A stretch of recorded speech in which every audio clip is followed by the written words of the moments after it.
20 رکعتیں تراویح، یہ 20 ہیں یا 8 ہیں؟ یہ سوال بڑا اہم ہر وقت چلتا رہتا ہے اور رمضان میں تقریباً ہر زبان پہ آ جاتا ہے کہ یہ ہیں کتنی رکعتیں؟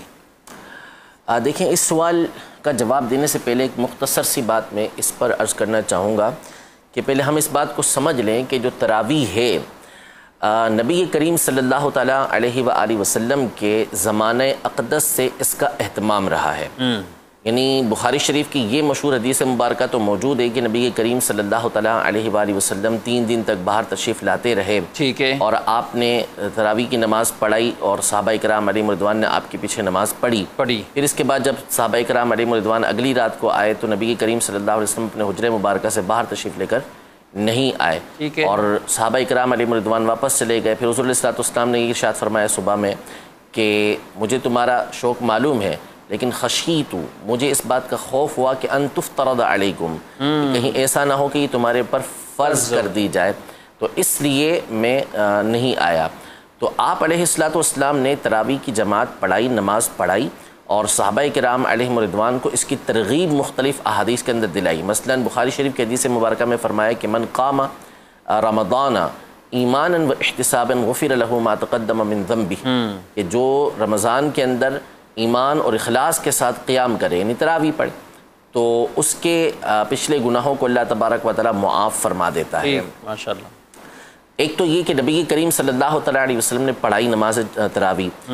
ایک اور حدیث مبارکہ جو صحیح ابن خزیمہ کے اندر، صحیح ابن حبان کے اندر، سنن نبی داؤد کے اندر موجود ہے، سیدنا ابو ہریرہ رضی اللہ تعالیٰ عنہ اس حدیث پاک کے راوی ہیں کہ نبی کریم صلی اللہ تعالیٰ علیہ وآلہ وسلم ایک مرتبہ مسجد میں تشریف لے کر آئے رمضان کے اندر، تو آپ نے دیکھا کہ لوگ نماز پڑھ رہے، تراویح کی نماز پڑھ رہے تھے، لیکن کچھ لوگ مسجد کے ایک گوشے کے اندر نماز پڑھ رہے تھے۔ صحیح۔ تو آپ نے فرمایا ما ہؤلاء، یہ کیا ہے؟ تو عرض کی گئی کہ یہ کچھ لوگ ہیں کہ جن کو قرآن یاد نہیں ہے، یعنی حافظ قرآن نہیں ہے، تو حضرت ابی بن کعب رضی اللہ تعالیٰ عنہ ان کو نماز پڑھا رہے ہیں، تراویح کی نماز پڑھا رہے ہیں۔ تو اس پر نبی کریم صلی اللہ تعالیٰ علیہ وآلہ وسلم نبی کریم صلی اللہ تعالیٰ علیہ وآلہ وسلم نے ارشاد فرمایا اصابوا او نعم ما صنعوا، یہ درست کام کر رہے ہیں، یا یہ ارشاد فرمایا کہ یہ بہت اچھا کام کر رہے ہیں۔ یہ حدیث مبارکہ مشہور کتابوں کے اندر موجود ہے، اس کے اوپر اگرچہ کہ سند کے اعتبار سے کلام ہے، لیکن ایک اور حدیث مبارکہ جو امام ابن وہب رحمۃ اللہ تعالیٰ علیہ نے اپنی موطا کے اندر ذکر کی، امام مالک القرظی رحمۃ اللہ تعالیٰ علیہ کے حوالے سے وہ اس کی مؤید ہے، تو دونوں حدیثیں مل کر یہ ایک مضبوط حدیث مبارکہ ہے کہ جس سے یہ بات واضح ہے کہ نبی کریم صلی اللہ تعالیٰ علیہ وآلہ وسلم کے زمانہ اقدس میں حضرت ابی بن کعب رضی اللہ تعالیٰ عنہ یہ صحابہ کرام علیہم رضوان کے ایک گروہ کو تراویح پڑھایا کرتے تھے، کچھ افراد آپ کے پیچھے تراویح پڑھا کرتے تھے۔ یہ ابی بن کعب رضی اللہ تعالیٰ عنہ کا طریقہ کار تھا، اور نبی کریم صلی اللہ تعالیٰ علیہ وسلم نے اس کو مقرر رکھا، آپ نے اس سے منع نہیں فرمایا۔ حافظ ابن عبد البر رحمۃ اللہ تعالیٰ علیہ محدث ہیں، 5ویں صدی ہجری کے یہ بزرگ ہیں، موطا امام مالک کی ان کی عظیم شرح ہے التمہید لما فی المعطا من المعانی والاسانید، اس میں آپ یہ ارشاد فرماتے ہیں کہ نبی کریم صلی اللہ تعالیٰ علیہ وآلہ وسلم نے ان کو اس پر مقرر رکھا، باقی رکھا، وردیہ،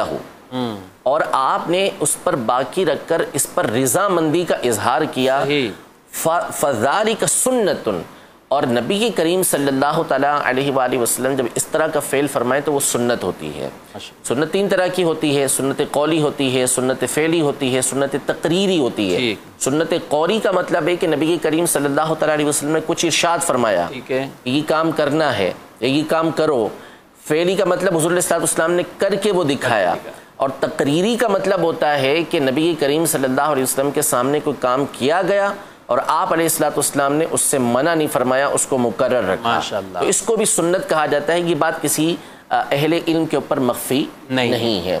حضرت ابی بن کعب رضی اللہ تعالیٰ عنہ نبی کریم صلی اللہ علیہ وسلم کے زمانے میں نماز پڑھایا کرتے تھے صحابہ کرام کے ایک گروہ کو۔ اچھا، اب حضرت عمر رضی اللہ تعالیٰ عنہ کے دور تک یہ سلسلہ چلتا رہا۔ حضرت عمر رضی اللہ تعالیٰ عنہ کی حدیث مبارکہ یہ بخاری شریف کے اندر موجود ہے، حضرت عبد الرحمن بن عبد القاری رضی اللہ تعالیٰ عنہ کہتے ہیں کہ میں حضرت عمر کے ساتھ مسجد کے اندر آیا رمضان کے اندر، تو ہم نے دیکھا کہ لوگ الگ الگ نماز تراویح پڑھ رہے ہیں، کچھ گروہ، ایک گروہ کسی کے پیچھے پڑھ رہا ہے، کسی کے پیچھے پڑھ رہا ہے، کچھ لوگ اپنی اپنی نماز ادا کر رہے ہیں۔ تو حضرت عمر رضی اللہ تعالی عنہ نے یہ ارشاد فرمایا کہ لو جمعت ہؤلاء علی قارئ، کہ اگر میں ان کو ایک قاری کے پیچھے جمع کر دوں تو لکان امثلا، یہ بات بہت اچھی ہے۔ پھر اس کے بعد حضرت عمر رضی اللہ تعالی عنہ نے اس بات کا پختہ ارادہ فرما لیا کہ آپ نے ایک قاری کے پیچھے جمع کرنا ہے، تو آپ نے حضرت ابی بن کعب رضی اللہ تعالی عنہ کے پیچھے ان تمام کو جمع کر دیا۔ دوسرے دن حضرت عمر رضی اللہ تعالی عنہ جب تشریف لے کر آئے، عبد الرحمن بن عبد القاری یہ بھی ساتھ تھے، تو دیکھا کہ تمام کے تمام لوگ حضرت ابی بن کعب رضی اللہ عنہ کے پیچھے نماز پڑھ رہے ہیں، تو آپ نے فرمایا کہ نعم البدعۃ ھذہ، یہ کتنا اچھا طریقہ کار ہے، کتنا اچھا عمل ہے۔ یعنی پہلے لوگ الگ الگ بھی پڑھتے تھے، کوئی کسی کے پیچھے پڑھ رہا ہوتا تھا، لیکن اب کیا ہوا کہ سارے کے سارے ایک جگہ جمع ہو گئے۔ تو حضرت عمر رضی اللہ تعالی عنہ نے جو نیا کام کیا تھا وہ یہ کیا تھا کہ سب کو ایک کے پیچھے جمع کر دیا۔ تراویح کی جماعت تو نبی کریم صلی اللہ علیہ وسلم سے ثابت تھی، لیکن یہاں پر جو مسئلہ تھا وہ یہ تھا کہ آپ نے ایک کے پیچھے سب کو جمع کر دیا اور اس کو فرمایا کہ یہ ایک نیا طریقہ کار ہے، لیکن بہت ہی اچھا طریقہ کار ہے۔ اچھا، اب یہ سوال پیدا ہوتا ہے کہ حضرت ابی بن کعب رضی اللہ تعالی عنہ جلیل القدر صحابی ہیں، اور نبی کریم صلی اللہ تعالی علیہ وسلم کے زمانے میں بھی آپ نماز پڑھا رہے ہیں تراویح کی، اور حضرت عمر رضی اللہ تعالی عنہ نے تو سب کو ان کے پیچھے جمع کر دیا۔ تو حضرت ابی بن کعب رضی اللہ تعالی عنہ کتنی رکعتیں پڑھایا کرتے تھے؟ اب سوال یہاں سے، حضرت ابی بن کعب رضی اللہ تعالی عنہ کتنی رکعتیں پڑھایا کرتے تھے؟ حدیث کی ایک مشہور کتاب ہے الاحادیث المختارہ، امام ضیاء المقدسی رحمۃ اللہ تعالی علیہ ان کی کتاب ہے، اور انہوں نے اپنے علم کے مطابق جو ان کے نزدیک صحیح احادیث تھیں اسے ایک جگہ جمع کیا ہے۔ یہ حدیث مبارکہ محققین کے مطابق سند حسن کے ساتھ ثابت ہے کہ حضرت ابو العالیہ کہتے ہیں حضرت ابی بن کعب رضی اللہ تعالی عنہ کو حضرت عمر رضی اللہ تعالی عنہ نے نماز پڑھانے کا حکم دیا کہ لوگ دن میں روزہ رکھتے ہیں اور رات میں سارے کے سارے اچھے انداز میں تلاوت نہیں کر سکتے، ظاہر سارے کے سارے حافظ نہیں ہوتے، تو اگر تم رات کو ان کو تلاوت کر دیا کرو، امامت کروا دیا کرو، اور یہ تمہارے پیچھے نماز پڑھ لیا کریں۔ تو حضرت ابی بن کعب رضی اللہ تعالی عنہ نے کہا کہ یا امیر المومنین ھذا شیء لم یکن، کہ ایسا تو پہلے نہیں ہوا کہ سارے کے سارے ایک قاری کے پیچھے ادا کریں، حالانکہ حضرت ابی بن کعب کے پیچھے لوگ پڑھتے رہے ہیں، لیکن سارے ایک ساتھ پڑھتے ہوں ایسا نہیں تھا۔ تو حضرت عمر رضی اللہ تعالی عنہ نے فرمایا قد علمت، مجھے معلوم ہے، ولیکنہ احسن، لیکن یہ چیز ہے اچھی کہ سارے ایک جگہ جمع ہو کے پڑھیں گے۔ فصلی بہم 20 رکعۃ، کہ حضرت ابی بن کعب رضی اللہ تعالی عنہ نے ان تمام کو پھر 20 رکعتیں پڑھائیں۔ تو اب 20 رکعتیں حضرت ابی بن کعب رضی اللہ تعالی عنہ کا پڑھانا یہ سند حسن کے ساتھ ثابت ہے، یعنی ایک اچھے درجے کی حدیث سے یہ بات ثابت ہے۔ تو یہ بات تو متصور ہو ہی نہیں سکتی کہ حضرت ابی بن کعب رضی اللہ تعالی عنہ اس طریقہ کار کو تبدیل کر دیں جو نبی کریم صلی اللہ تعالی علیہ وآلہ وسلم کے زمانہ اقدس میں تھا، اب اس سے ہٹ کے وہ یہاں پر نماز پڑھانا شروع کر دیں۔ تو وہ اس وقت بھی 20 رکعتیں ہی پڑھاتے تھے، اس لیے جب حضرت عمر رضی اللہ تعالی عنہ نے ان کو مقرر کیا تو آپ اس وقت بھی 20 رکعتیں پڑھایا کرتے تھے۔ اور اس کی جماعت کے قیام اور نہ ہونے کے حوالے سے جب حضرت عمر کہہ رہے ہیں کہ آپ نماز پڑھاؤ، تو ان کو آگے سوال کیے جا رہے ہیں کہ آپ کیوں ہمیں ایسا کہہ رہے ہیں، لیکن انہوں نے کہا کہ بھائی اچھا عمل ہے، اس کو جاری کیا جائے، ایک کے پیچھے آ جائیں، جو نہیں قرآن جن کو آتا وہ بھی یہ قرآن سن سکیں۔ تو یہ کیسے پوسیبل ہو سکتا ہے کہ وہ 12 رکعتیں ہی بڑھا دیں اور یہ باقی سب خاموش ہو جائیں؟ یہ سب سے بڑی بات یہ ہے کہ ایک تو کسی صحابی سے ایسا متصور نہیں، ٹھیک ہے، دوسرا یہ کہ پھر سارے کے سارے صحابہ متفق بھی ہو گئے کہ ٹھیک حضرت ابی بن کعب رضی اللہ عنہ کو کہہ بھی نہیں رہا کہ جی حضور صلی اللہ علیہ وسلم کے زمانے میں تو 8 ہوتی تھیں، بھائی آپ کیوں 20 پڑھا رہے ہیں؟ دیگر جو آثار ہیں صحابہ کرام علیہم رضوان کے، حضرت عمر رضی اللہ تعالی عنہ کی تو امام بیہقی رحمۃ اللہ تعالی علیہ نے سنن کبریٰ میں معرفت السنن والآثار میں یہ احادیث روایتیں ذکر کی ہیں۔ حضرت سعید بن یزید کہتے ہیں کہ ہم حضرت عمر رضی اللہ تعالی عنہ کے زمانے میں 20 رکعتیں پڑھا کرتے تھے اور وطر پڑھا کرتے تھے۔ اسی طرح امام ابن ابی شیبہ رحمۃ اللہ تعالی علیہ انہوں نے اپنی مصنف کے اندر یہ روایت نقل کی حضرت ابو الحسنہ سے کہ حضرت علی رضی اللہ تعالی عنہ نے ایک شخص کو حکم دیا، یعنی اپنے زمانہ خلافت میں، کہ یصلی بہم فی رمضان 20 رکعتن، کہ ان کو رمضان کے اندر 20 رکعتیں پڑھائیں، ٹھیک ہے۔ تو 20 رکعتیں پڑھانے کا حضرت علی رضی اللہ تعالیٰ نے حکم دیا۔ حضرت علی رضی اللہ تعالیٰ عنہ کے خلفاء حضرت شتیر بن شکل، ان کی روایت بھی مصنف ابن ابی شیبہ کے اندر موجود ہے کہ یہ بھی 20 رکعتیں پڑھایا کرتے تھے۔ اسی طرح ان کے ایک اور شاگرد سوید بن غفلہ، ان کی روایت جو ہے وہ التاریخ الکبیر کے اندر امام بخاری رحمۃ اللہ تعالی علیہ لے کر آئے ہیں، وہ بھی 20 رکعتیں رمضان کے مہینے کے اندر پڑھایا کرتے تھے۔ امام محمد بن نصر المروزی نے اپنی کتاب مختصر قیام اللیل میں حضرت عبداللہ بن مسعود رضی اللہ تعالی عنہ کا یہ عمل نقل کیا کہ وہ 20 رکعتیں پڑھایا کرتے تھے۔ تو صحابہ کرام علیہم رضوان تواتر کے ساتھ 20 رکعتیں پڑھتے اور پڑھایا کرتے تھے، اور خود نبی کریم صلی اللہ تعالیٰ علیہ وآلہ وسلم سے حضرت جابر بن عبداللہ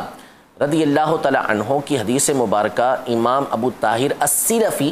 رحمۃ اللہ تعالیٰ علیہ نے اپنی کتاب مشیخۃ المحدثین البغدادیہ، اس کی جلد نمبر 1 صفحہ نمبر 243 پر آپ نے اس کو نقل کیا ہے، جس میں آپ نے یہ بیان کیا، حدیث نمبر تقریباً 825 ہے اس کا۔ حضرت جابر بن عبداللہ رضی اللہ عنہ فرماتے ہیں کہ نبی کریم صلی اللہ علیہ وسلم رمضان میں مسجد میں تشریف لائے اور ہمیں 24 رکعتیں پڑھائیں۔ 24 یعنی 4 رکعت فرض عشاء کے پڑھائے اور 20 رکعتیں آپ نے تراویح کی پڑھائیں۔ یہی حدیث مبارکہ تاریخ جرجان کے اندر بھی موجود ہے، اور مصنف ابن ابی شیبہ کے اندر امام حضرت سیدنا عبداللہ بن عباس رضی اللہ تعالی عنہما کی بھی حدیث مبارکہ موجود ہے، کہ جس میں حضرت عبداللہ بن عباس رضی اللہ تعالی عنہما یہ فرماتے ہیں کہ نبی کریم صلی اللہ علیہ وسلم ہمیں رمضان کے اندر 20 رکعتیں اور وتر پڑھایا کرتے تھے۔ تو اگرچہ کہ ان میں بعض سندوں کے اوپر کلام ہے، لیکن یہ سارے مل کر ایک مضبوط حدیث بنتی ہیں، اور صحابہ کا عمل اس کے اوپر یہ تائید کرتا ہے اس کی۔ یعنی بعض لوگ کہتے ہیں کہ جس حدیثوں پر کلام ہے، بھائی کس بنیاد پہ کلام ہے؟ کہ محدثین نے کلام کیا ہے۔ تو محدثین کا ایک اصول یہ ہے کہ جب کوئی حدیث کسی دوسری حدیث کے ساتھ ملتی ہے تو اس کو مضبوطی حاصل ہوتی ہے، وہ مؤید ہو جاتی ہے اور ایک اچھے درجے کی حدیث بن جاتی ہے، اور پھر صحابہ کا جو عمل ہوتا ہے وہ موقوف حدیثیں کہلاتی ہیں، اور موقوف حدیثیں جو ہیں وہ مرفوع حدیثوں کی مؤید ہوتی ہیں، یعنی اس کی تائید کرنے والی ہوتی ہیں، اس کو مضبوط کرنے والی ہوتی ہیں۔ تو یوں یہ تمام کا تمام ایک انتہائی مضبوط دلیل کے ساتھ ثابت ہے کہ نبی کریم صلی اللہ علیہ وسلم کے زمانے سے لے کر ہمارے زمانے تک، حرم سے لے کر پاکستان تک، مشرق سے مغرب تک آپ چلتے چلے جائیں تو آپ کو دنیا میں ہر مقام پہ تقریباً 20 رکعتیں پڑھنے والے ہی ملیں گے۔ یہ چند لوگ آپ کو پاک و ہند وغیرہ کے اندر ملیں گے کہ جن کا یہ موقف ہے، اور یہ بھی تقریباً 1830-40 کے قریب جو ہے نا وہ پہلا فتویٰ نکلا کہ جی 20 کی جگہ 8 رکعتیں پڑھی جائیں، ورنہ اس سے پہلے ہر مقام پر 20 رکعتیں ہی ہوا کرتے تھے۔ نبی پاک صلی اللہ علیہ وسلم نے 24 جو پڑھائیں اس میں بھی 20 رکعتیں، صحابہ الگ الگ پڑھتے رہے 20 رکعتیں، جماعت پر جمع ہوئے 20 رکعتیں، اور آج تک یعنی خلفاً سلفاً یہ جو انداز رائج ہے وہ 20 رکعتوں کا یہ حدیث میں جو ایک پوسٹ وائرل ہوتی ہے نا کہ اماں عائشہ صدیقہ رضی اللہ عنہا سے جب پوچھا گیا، اور یہ حدیث بھی بخاری کی ہے، تو اس کے حوالے سے کہ جب ان سے پوچھا گیا کہ نبی پاک صلی اللہ علیہ وسلم کی نماز رات والی کیا تھی، تو انہوں نے فرمایا رمضان ہو یا غیر رمضان وہ 11 رکعتیں پڑھتے تھے، رمضان ہو یا غیر، اور یہ حدیث ہے بخاری شریف کی، اور اس میں ہے بھی یہ رمضان ہو یا غیر رمضان۔ تو کیا فرماتے ہیں؟ سب سے پہلی چیز تو اس میں خود آپ نے جو الفاظ ذکر کیے وہ یہ الفاظ تھے کہ رمضان ہو یا غیر رمضان، جی جی، تو خود یہ الفاظ بتا رہے ہیں کہ یہاں پر تراویح کی بات نہیں ہے، زبردست، یہاں بات ہے رات کی اس نماز کی کہ جو تراویح کے علاوہ ہے۔ میں نے شروع میں بتا دیا کہ قیام اللیل ایک الگ لفظ ہے، اور تراویح کے لیے حدیثوں میں قیام رمضان کا لفظ آیا ہے، وہ ایک الگ چیز ہے اور اس کو تراویح کہا جاتا ہے۔ تو اس کا مطلب ہے کہ یہاں جو حدیث میں سیدہ عائشہ رضی اللہ تعالی عنہا جو ارشاد فرما رہی ہیں وہ فرما رہی ہیں رات کی اس نماز کا کہ جو تراویح کے علاوہ ہے، کیونکہ رمضان کے علاوہ تو تراویح پڑھی ہی نہیں جاتی، اور یہاں پہ رمضان اور غیر رمضان دونوں کا سوال ہے۔ دوسری بات یہ